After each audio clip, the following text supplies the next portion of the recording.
예수님 당시 유대인들의 이름을 살펴보면 패밀리 네임이 없습니다. 이제 성이 없는 거죠. 그러니까 이 동명이인이 이제 굉장히 이제 많이 발생을 하게 됩니다. 그래서 누가 누군지 좀 구별하기 위해서 두 가지를 이제 이름 앞에 이제 구별을 붙였는데, 첫 번째가 이제 아버지 이름을 이제 앞에 붙이는 거죠.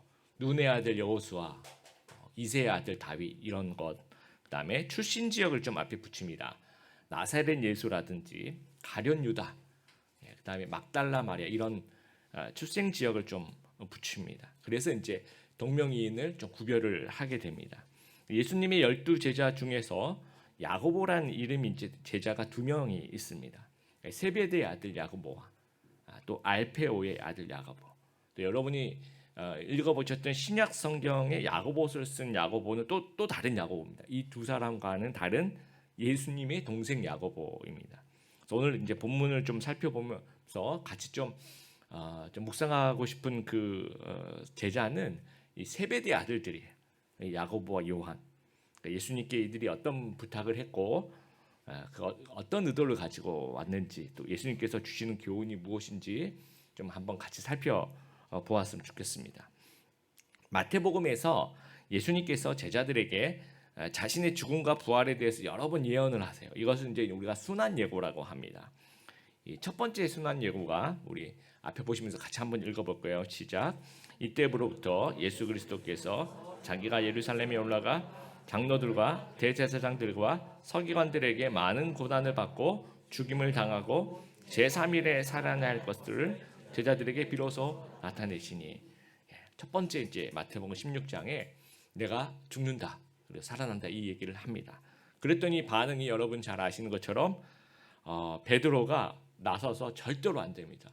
예수님 정말 무슨 말입니까? 절대로 안 됩니다 하니까 예수님께서 사탄아 내 뒤로 물러가라 이런 이제 대화들이 오고 갑니다. 두 번째 순환 예고 같이 한번 읽어보도록 하겠습니다. 갈릴리에 모일 때 예수께서 제자들에게 이르시되 인자가 장차 사람들의 손에 넘겨져 죽임을 당하고 제3일에 살아나야 하시니 제자들이 매우 근심하더라. 이 반응도 비슷하죠, 그렇죠? 제자들이 그 얘기를 들으니까 처음엔 제자들이 정말 베드로가 안 됩니다 해서 혼났으니까 이제 그러지 못하고 야 이거 이러면 안 되는데 예수님 돌아가시면 안 되는다면서 제자들이 근심해요. 그 다음에 세 번째 순환 예고가 오늘 이 본문에 있는 겁니다. 같이 한번 읽어보겠습니다. 보라 우리가 예루살렘을 올라가노니 인자가 대제사장들과 서기관들에게 넘겨짐에 그들이 죽이기로 결의하고 이방인들에게 넘겨주어 그들을 조롱하고 채찍질하며 십자가에 못 박게 할 것이나 제3일에는 살아나리라. 지금 우리가 읽은 그 본문의 10절에 예수님께서 예루살렘을 올라가는 길입니다. 이제 올라가시면 돌아가시는 거야. 굉장히 긴박합니다. 그러니까 아마 세 번씩이나 설명을 한 것 같아요. 중요한 내용을 강조하고 싶으셨던 거죠. 그러면 우리가 예상되는 제자들의 반응은 이제 더 큰일 난 거죠. 하나님, 예수님이 이거 진짜 엄청 근심하면서 말릴 사람은 말리고, 아니면 예수님이 이게 도대체 저희는 이해가 안 되는데 왜 돌아가시는지 좀 말씀 좀 해주세요라고 예수님을 좀 붙잡고 이해하려고 노력해야 되는데 그런 사람 아무도 없습니다. 이 세 번째 반응 이상해요. 첫 번째 반응은 제자들이 말려요. 두 번째 반응도 제자들이 근심해요. 근데 세 번째 순환 예고를 하니까 그때 제자들의 반응은 20절 그때 야고보와 요한과 어머니가 와서 높은 자리를 요구합니다. 그랬더니 24절에 제자들이 다 붕괴하면서 자기네들도 똑같은 얘기를 하고 있습니다. 이상하죠, 그렇죠? 예수님께서 돌아가시면 자리 다툼 의미가 없어요.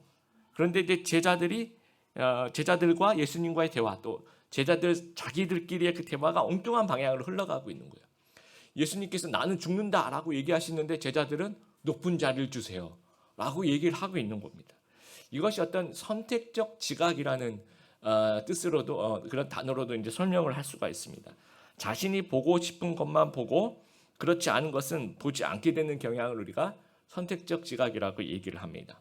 우리 뇌가 초당 4천억 비트의 정보를 처리한대요. 그런데 4천억 비트는 대단하죠.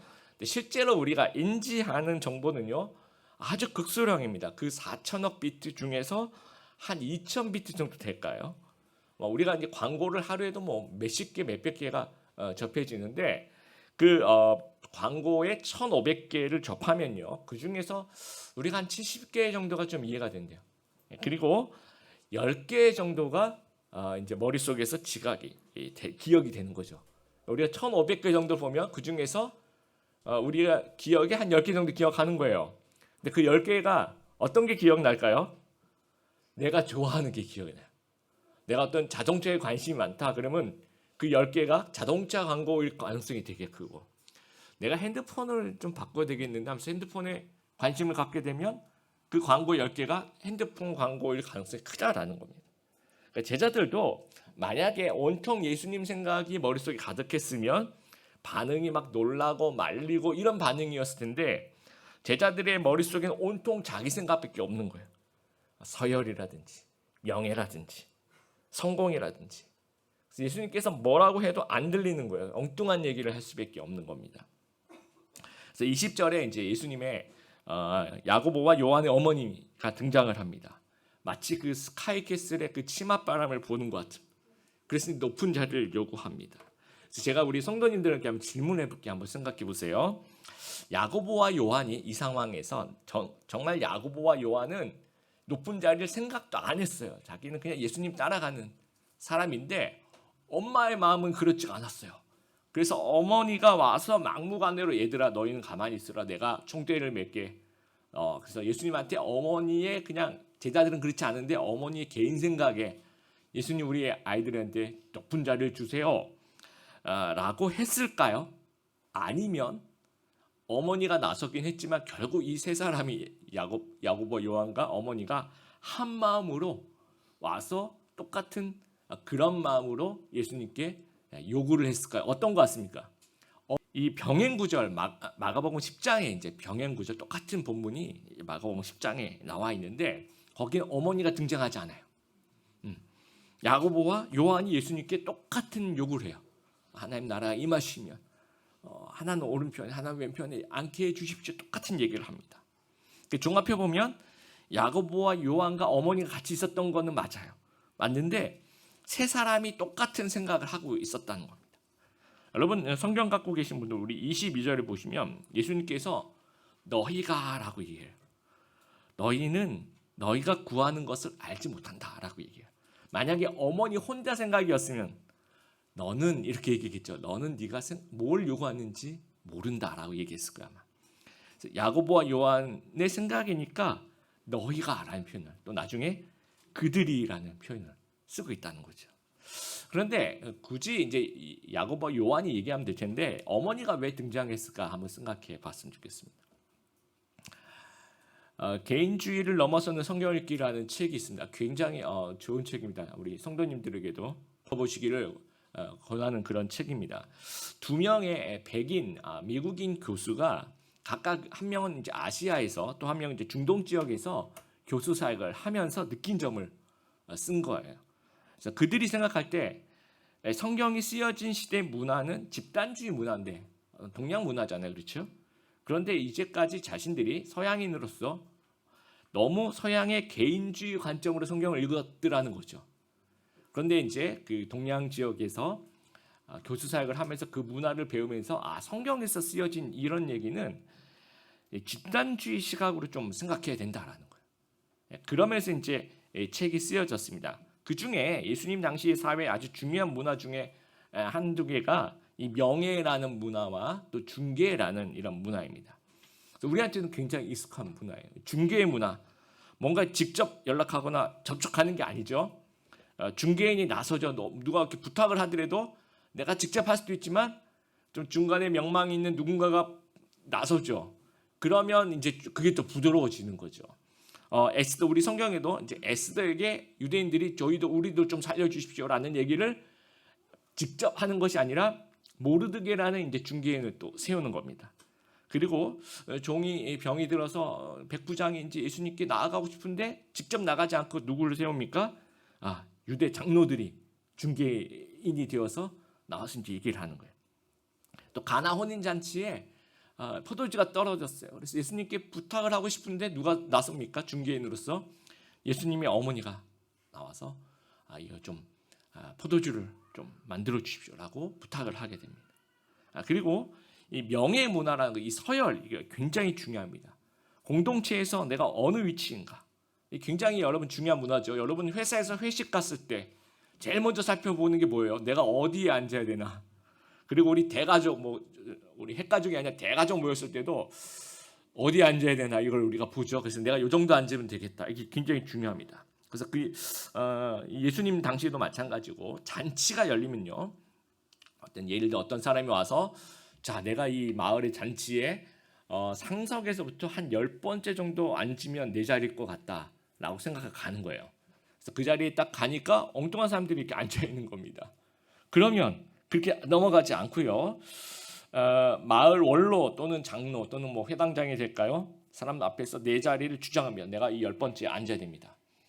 그러면서 이제 즉석에서 그 당시에서 즉석 법정이 열립니다. 중개인은 누가 될까요? 배심원은 잔치에 온 마을 사람들이 다 알아요. 그 서열은 머릿속에 다 알고 있는 거니까. 그래서 그 앞에 설명합니다.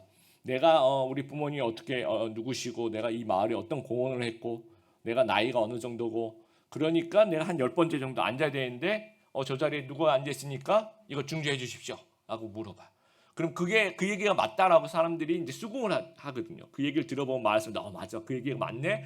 그러면 그 자리에 있던 사람이 이렇게 밀려나는 거예요. 뒤로 다 밀려나는 겁니다. 그래서 예수님께서 그런 말씀하셨죠. 잔치집에 가면 어디 앉으라 그러십니까? 상석에 앉지 말고 말석에 앉으라.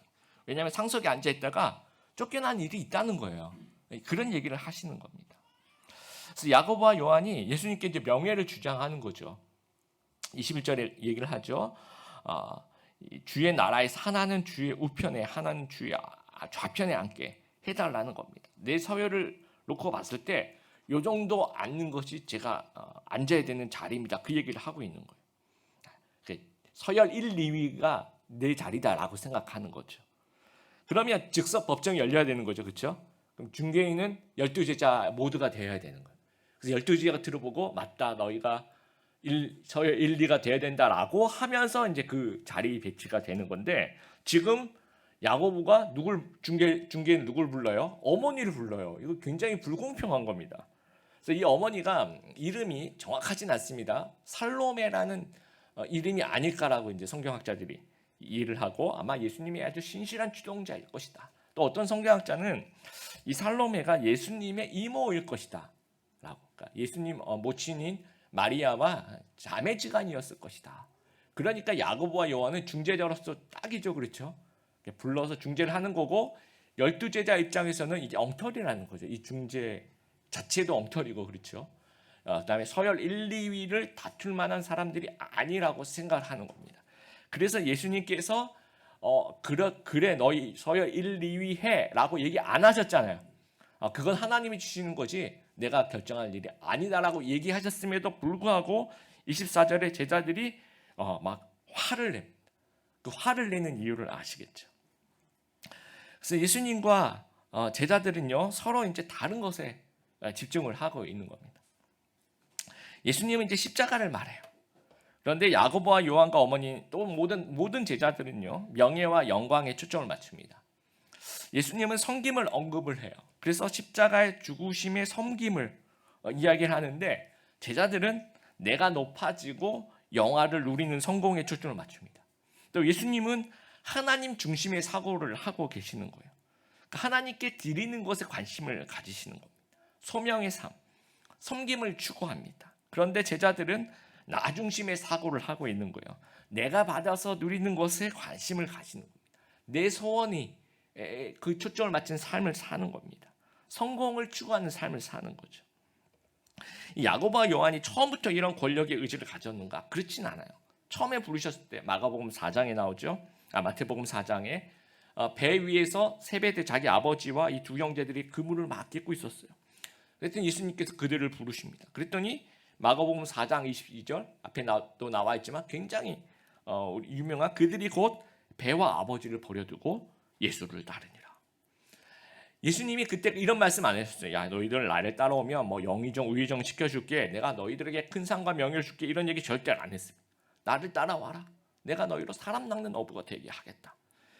예수님 존재 그 자체가 좋아서 야고보와 요한은 기쁨으로 즉각 순종하면서 그 초심을 가지고 주님 앞에 나아가는 거예요. 그 초심이 뭡니까? 나를 버리고 하나님만 바라보고 따라가는 거죠. 뭔가 내 개인적인 소원을 성취하는 그런 삶이 아니었다는 거죠. 나를 따라오라니까 그냥 그게 좋아서 따라가는 겁니다. 근데 중간에 무슨 일이 생긴 겁니까?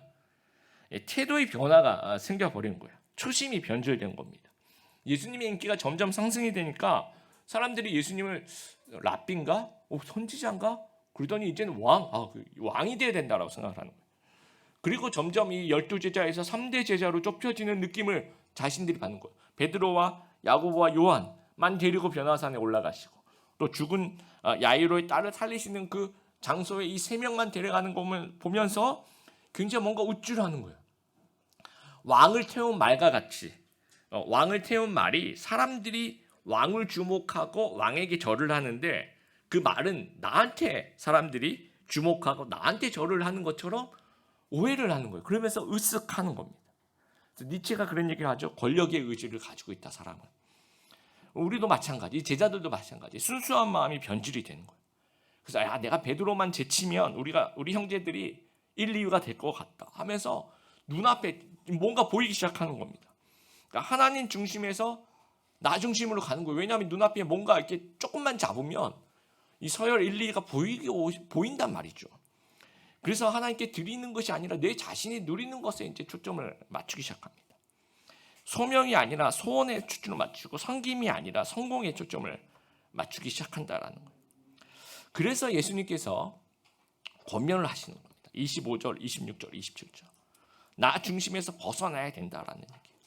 하나님의 소명을 우선적으로 생각하고 섬기고 당연히 낮아지고 그런 삶을 살아야 된다라는 거예요. 그래서 예수님께서 28절 인자가 온 것은 섬김을 받으려 함이 아니라 도리어 섬기려 하고 자기 목숨을 많은 사람의 대속물로 주려 함이라. 예수님께서 뭐를 보이죠?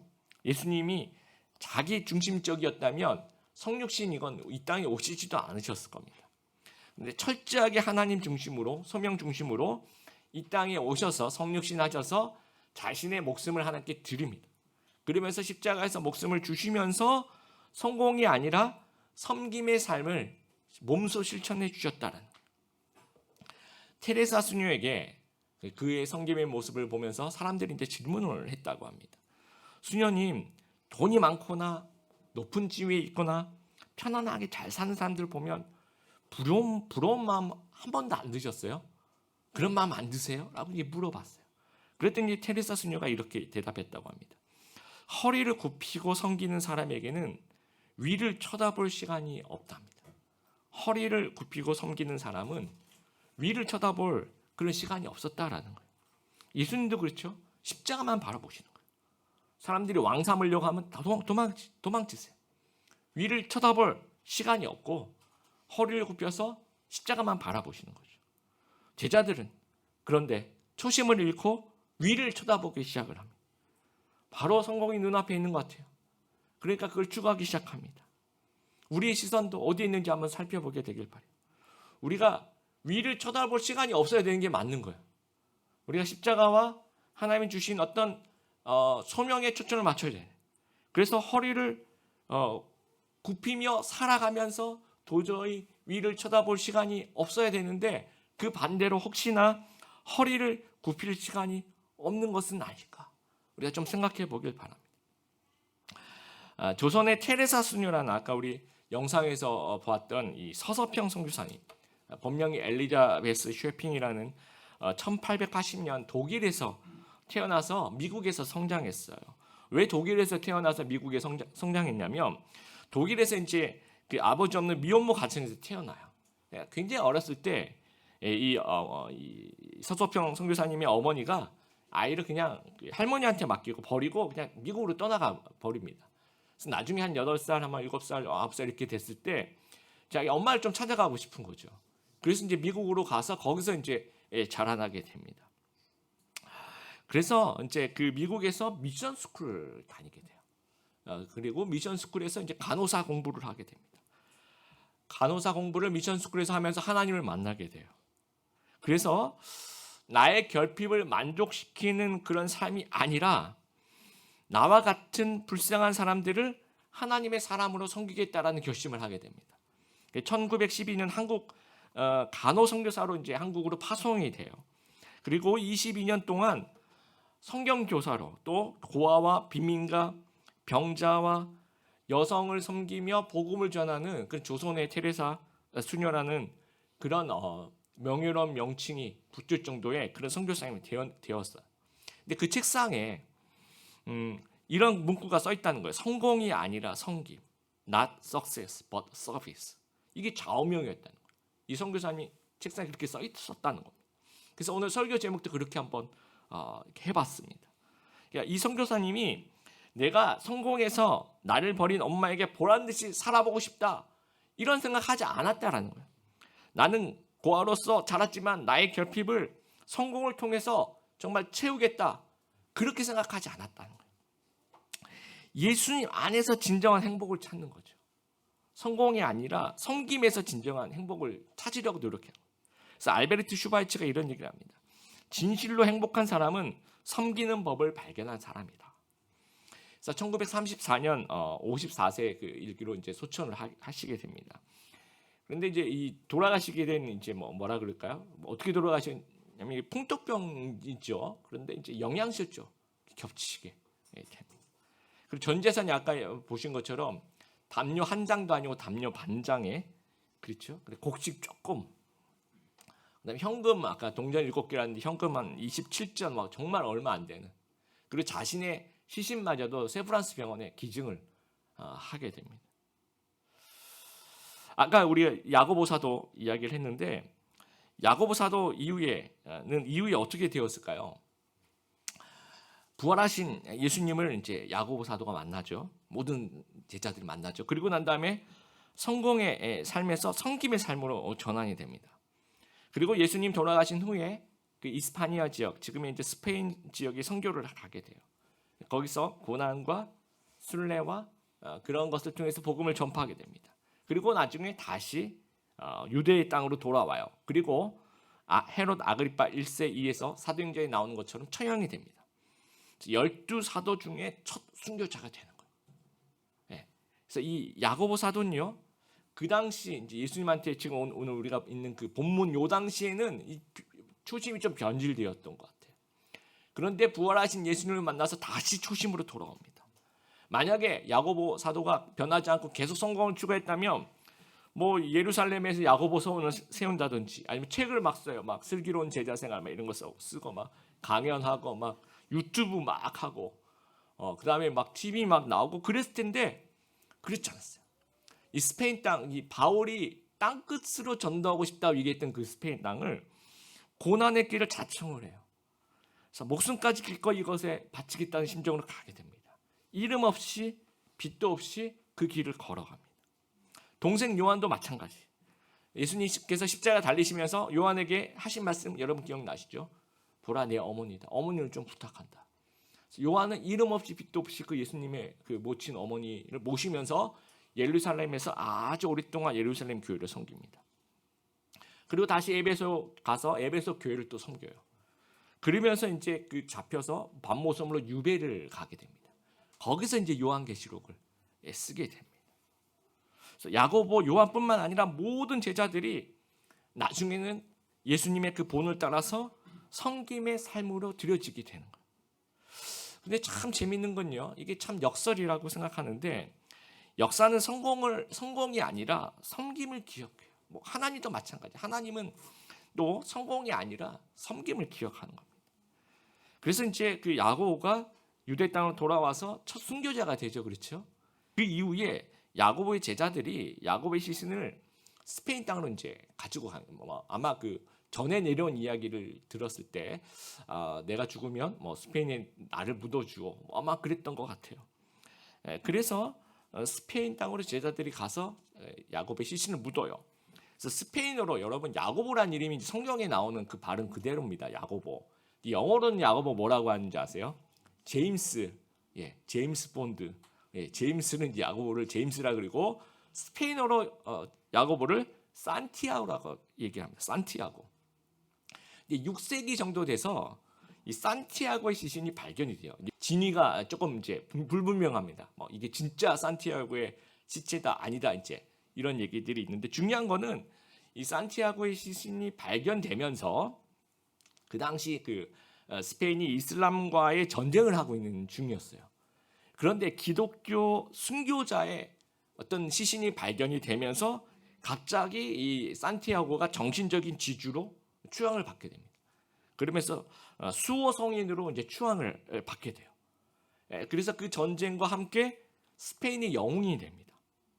그래서 여러분 잘 아시는 이 카미노 데 산티아고 이 순례길이 시작이 되는 거예요. 종착역이 어디냐면 여러분 오른쪽에 보시는 그 대성당, 이 산티아고 데 콤포스텔라 대성당이라고 얘기하는 이 대성당 안에 이 야고보의 이 산티아고의 그 무덤이라고 해야 될까요? 그것이 이제 있는 거죠. 그래서 이게 천년의 길이라고 얘기하는 전 세계인들의 성지로 추앙을 받는다는 거.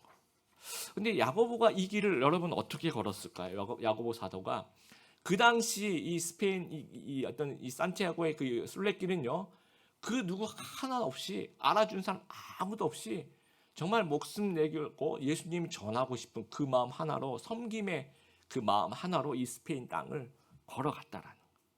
근데 여러분 1세기에 스페인에 살았던 사람 중에서 가장 부자, 가장 성공한 사람 아무도 기억하지 않습니다.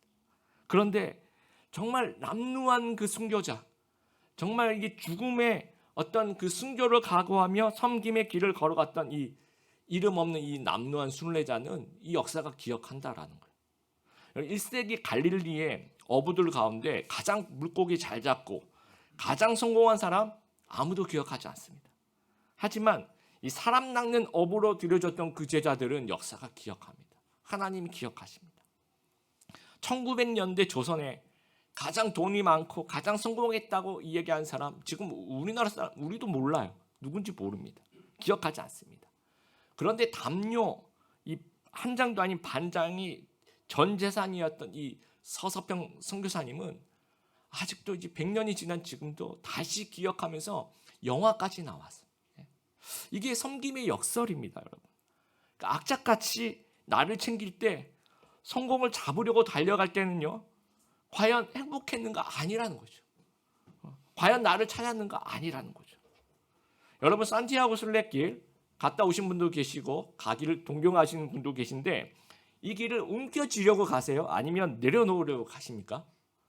움켜쥐려고 가는 게 아니고, 움켜쥐려면 이 길을 뭐 갈 수가 없어요, 여러분. 내려놓으려고 가는 거예요. 그때 진정한 깨달음이 있는, 우리 삶도 마찬가지. 우리가 성공을 추구하고 막 수단과 방법을 가지고 하는 난 높은 곳, 난 서열 1등 해야 돼, 이럴 때 뭔가 찾아오는 게 아니라는 거죠. 예수님의 그 모범을 따라갈 때 그때 하나님이 우리를 기억한다는 거예요. 성공을 추구할 때 잡을 수 없었던 행복이 성공을 내려놓고 섬김을 추구할 때 비로소 따라오는 거예요. 그래서 하나님 안에서 비로소 나를 찾는 거예요. 다른 곳에서 나를 찾을 수가 없다라는 거예요. 그래서 우리가 이제 교회 생활, 우리가 교회 올 때도 하나님 저를 감동시켜 주세요. 하나님 이것도 주시고 저것도 주시고 날 편안하게 해주시고 나를 나의 소원을 들어주시고 나를 채워주세요. 이렇게 교회 생활하면 교회 생활 여러분 재미없을 겁니다. 교회에서 별로 은혜가 안 될 겁니다. 근데 여러분 교회 도착하는 이 순간부터 하나님 제가 어떻게 주님께 무엇을 드릴까요? 내가 이 성도들을 어떻게 내가 섬길까요? 하나님 오늘도 나를 사용하여 주시옵소서. 이런 드림의 마음과 이런 섬김의 마음으로 교회 생활하기 시작하면 정말 재밌습니다. 매주 주일이 기다려집니다. 직장에서도 내가 어떻게든 악착같이 성공해서 막 밟고 올라가서 막 돈 많이 벌고 이렇게 생각하면 생각할수록 오히려 더 불행해집니다. 내가 어떻게 리더십을 발휘하더라도 그냥 권위의 리더십이 아니라 내가 어떻게 섬김의 리더십을 우리 직장 안에서 어떻게 펼쳐낼 수 있을까를 생각하고 그 실천의 삶을 살 때 그때 나도 행복하지만 내 주위에 있는 사람 다 행복해지는 그런 삶을 살 수가 있는 거예요. 부부 결혼 생활도 마찬가지입니다. 어떻게 주도권을 내가 줄까? 내가 어떻게 하면 이 결혼 생활에서 이득을 볼까? 이렇게 생각하면 이 지옥의 삶이 여러분에 펼쳐질 거예요. 그런데 그게 아니라 서로가 어떻게 하면 내가 저 사람을 좀 잘 섬겨줄 수 있을까? 서로가 어떻게 하면 내가 저 사람을 좀 잘 세워줄까? 이렇게 생각할 때 이게 그 천국의 모습이 되는 거예요.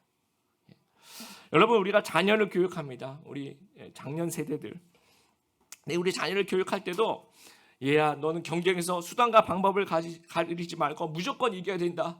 이 생존해야 된다. 뭐 스펙을 쌓기 결국 이런 사람이 성공하는 거야. 이렇게 가르치지 않게 되길 바랍니다. 이렇게 가르치니까 나중에 얘네들이 자라서 괴물이 되는 거예요. 한국 사회 괴물도 진짜 많습니다. 네, 여러분 거창고등학교 10계명 들어보셨죠? 예. 한번 여러분 눈으로 보세요. 제가 읽어볼게요. 제1계명 월급이 적은 쪽을 택해라. 제2계명 내가 원하는 곳이 아니라 나를 필요로 하는 것을 택해라. 제3계명 승진의 기회가 거의 없는 곳을 택해라. 제4계명 모든 것이 갖추어진 것을 피하고 처음부터 시작해야 하는 황무지를 택해라. 제5계명 앞을 다투어 모여드는 곳은 절대로 가지 마라. 아무도 가지 않는 곳으로 가라. 제6계명 장래성이 전혀 없다고 생각하는 곳으로 가라. 제7계명 사회적 존경 같은 건 바랄 수 없는 곳으로 가라.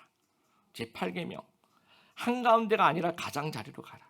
제9계명 부모나 아내가 약혼자가 결사반대하는 곳이면 틀림없다. 의심치 말고 가라.